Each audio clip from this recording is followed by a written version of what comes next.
Last night I dreamed my younger brother and I were hanging out over at our grandma's house, and Judge Doom from Who Framed Roger Rabbit just walked in.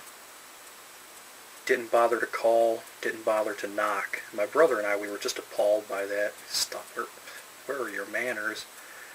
He wasn't dressed the way Judge Doom was dressed for most of Who Framed Roger Rabbit. He didn't have his hat or his dark coat. He was actually wearing a white suit that reminded me of Michael J. Fox's suit that he wore to the dance in Teen Wolf. But yeah, he it seemed as though there was a history between us. He was acting as though we were old friends, and we went way back, and that we should be happy to see him. We should just be so thankful that he decided to grace us with his presence. And maybe there was a history there, because my brother and I just loathed him right off the bat. I mean, we just kept looking at each other, and without saying a word, we were just communicating the thought, how are we going to get out of this situation? I mean, we wanted to be polite for some reason. I mean, it's not like Judge Doom was really owed a polite reception or anything, especially given the way that he showed up and the fact that he's evil and he wants to kill Toons. So my brother and I didn't really say much. We let him ramble on and on and on about how he's taking classes at community college at a nearby campus to become a nurse. And at some point he had to use the bathroom.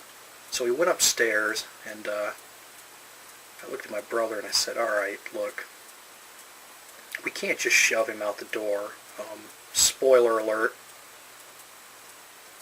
Judge Doom is really a Toon in disguise. Okay, for those of you who haven't seen Who Framed Roger Rabbit, it's... So, we wouldn't be able to harm him, and he'd probably overpower us. He can turn his hand into like an anvil or a big saw. For those of you who've seen the movie, you know what I'm talking about. He's upstairs, he's using the bathroom, so I say to my brother, all right, what are we going to do here? And my brother just shakes his head. He says, I don't know. And finally, I come up with the idea to just tell him that the nearby campus of the community college that he's taking classes at somehow knew that he was here, called here, and said that he had to show up in person because there was a problem with some of his records, and I insisted that they just stay on the line until he got out of the bathroom and that he would speak with them, and the representative on the phone said, no, he needs to come down here in person anyways, please just relay the message and get him down here. So he comes back downstairs after having used the bathroom, and I feed him this lie, and amazingly, Judge Doom says, oh yeah, I got a text message from those jerks a little while ago, and I've been meaning to call them back. So the community college really did want to speak to him about something. I just was $1 million lie. I was right on the money. And he says, yeah, I'm going to go ahead and step outside so I get better reception here, and I'm going to give him a call in your driveway. So he steps outside. I walk upstairs to this little room in my grandma's house where there's a computer and some workout equipment, and I'm looking down at Judge Doom. He's standing in front of his, it's a Toyota Camry that he's driving, and I watch him take this cell phone call. He looks really exasperated, really upset, and finally he hangs up on the community college, and he gets in his vehicle and he drives away. At that time, my brother walked into this room, and my brother says, so what's going on? Did he leave? And I said, yeah, he did leave, but you know what? I think we should call the police and just give them an anonymous tip, with a description of his vehicle, his license plate number, and just tell them that this person's driving dangerously. That way he'll get pulled over and probably arrested. I mean, he's a bad guy. He's got to have some kinds of like weapons or something in his vehicle, something that they can haul him in over. So at first my brother's, no man, we can't do that. And I said, yeah, we totally should. He's a jerk anyways, and that way you won't come back here, and we won't have to lock the door or confront him, or worse, have to leave this place before he returns. So yeah, let's do it. And then my brother thought about it. He's like, yeah, you're probably right. I'll go get the phone. We'll call the cops. So we did that. And then I woke up. I woke up convinced that my alarm clock had gone off and that someone had walked into the room and turned it off for me. I hate when that happens. So I got out of bed and I took the little bandana that I lay over my alarm clock off of the clock. I lay a bandana over the alarm clock so that the bright digital display of the time doesn't keep me awake at night. And yeah, I still had like an hour and a half to go before I needed to get up for work. So I laid back down and I had another dream after that. And in this dream, I was conducting an interview for a website, and the interview was being conducted in Henry Ford Museum, which is an amazing museum, by the way. I haven't been there in a couple of years, but the last time that I was there, the museum just had some, just amazing historical artifacts on display, stuff that I just didn't even know was still in existence. Just to name a couple, a handwritten letter by John Dillinger that John Dillinger had sent to Henry Ford when he was on the run.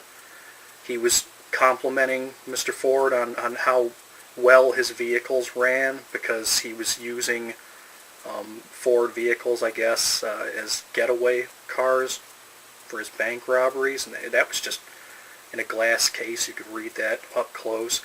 And they also had the chair that Lincoln was shot in. And, you could see the blood stain from the gunshot wound, and that really took my brother and I by surprise. And it was like, whoa, I can't believe I'm looking at this right now. The chair that Lincoln was sitting in Ford's Theater when he was shot in April of 1865 was just, whoa. But anyways, I'm rambling here. Yeah, Henry Ford Museum, amazing place to visit, but I was going to conduct an interview with two other YouTubers, two identical twins from Canada. Now that's 3 out of my 4 last videos featured identical twins, and 2 of those 3 videos have been Canadian identical twins. First it was Tegan and Sarah, then it was my boss at work.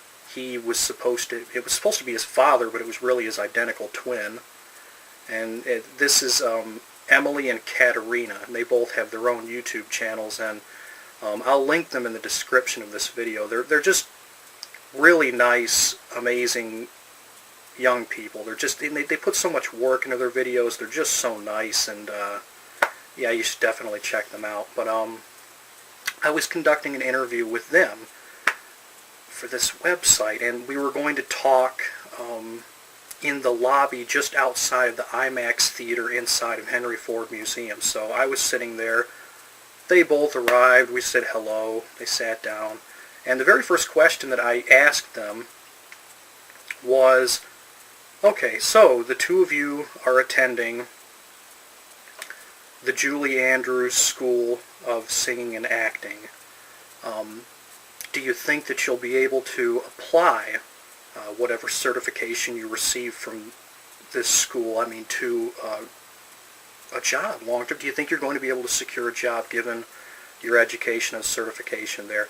Now, Emily and Katarina are big fans of Julie Andrews, Mary Poppins. That's the thing for them. So I asked them this, and it seemed like they were both going to respond at the same time. They both smiled, nodded, and yeah, they were both going to speak at the same time. They were probably going to interrupt one another and decide who was going to answer that question first, but that's when the alarm clock actually went off, and that was that.